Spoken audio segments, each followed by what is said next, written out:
Constitutional amendment bill అయితే కనీసం ఒక 5-6 రోజుల ముందన్నా మాకు ఇవ్వాలి. అందులో ఏం ఇన్ఫర్మేషన్ ఉందో మేము చూసుకోవడానికి మాకు సరైన అవకాశం ఇవ్వకుండా జస్ట్ ఒక్కరోజు ముందు మాత్రమే మా చేతులలో ఆ బిల్లు వచ్చింది. ఇప్పుడు అందరు కూడా నిన్నటి నుంచి చూస్తున్నాను, బీజేపీ ప్రభుత్వము చాలా దారుణమైన అబద్ధాలు ఆడుతుంది.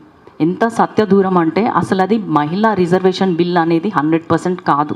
కానీ ఎలా చెప్తున్నారు అంటే అది మహిళా రిజర్వేషన్ బిల్లుని మేము తీసుకొస్తే అన్నీ మసిపూసి మారేడు కాయ అంటారు కదా, అట్లా డీలిమిటేషన్ని తీసుకొచ్చి మన ముందు అమలు చేయాలి అన్నట్టు ఏదో ప్రయత్నం చేసింది. కానీ మహిళా రిజర్వేషన్ బిల్ అనేది అందరు గుర్తుంచుకోవాల్సిన విషయం ఏంటంటే 2023లోనే ఆమోదం పొందింది బోత్ రాజ్యసభ అండ్ లోక్సభలో.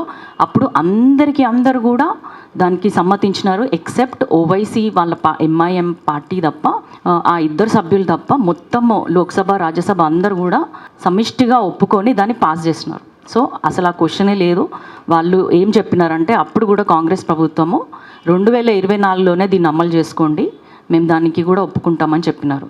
బీజేపీ ప్రభుత్వంకి ఆ బిల్లు తెచ్చే ఉద్దేశం లేదు, లేదా ఆ బిల్లు ప్రకారం 33% మహిళలకి లోక్సభ స్థానాల్లో కానీ మిగతా దాంట్లో చట్టసభల్లో కానీ ఇచ్చే ఉద్దేశం లేదు. కాబట్టి అప్పటికప్పుడు దాన్ని ఆపేసినారు, దాన్ని పూర్తి చేయలేదు.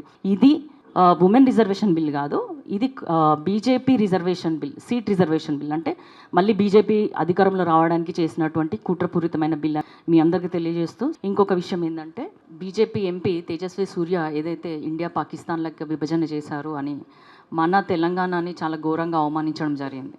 అది మీరు అందరు చూస్తున్నారు. కానీ నేను మాట్లాడినప్పుడు దీని గురించి బేషరతుగా క్షమాపణ చెప్పాలి. మా తెలంగాణ ప్రజల అనుభవాలు మీరు ఘోరంగా అవమానించినారు. కిషన్ రెడ్డి గారు ప్రధానమంత్రికి అత్యంత సన్నిహితుడు అయినా కూడా ఏ రోజు ఒక ప్రాజెక్టు తెలంగాణకు తెచ్చింది లేదు, అధిక నిధులు కావాలని అడిగింది లేదు, వాళ్ళు ఎక్కడ కూడా పోరాటం చేసింది లేదు. అయినా కూడా మీరు ఏం దేకపోయినా పర్వాలేదు, కానీ తెలంగాణ ఆత్మగౌరవాన్ని మాత్రం ఎక్కడ కూడా తాకట్టు పెట్టొద్దని ఆయనకి మీ ద్వారా తెలియజేసుకుంటున్నాను.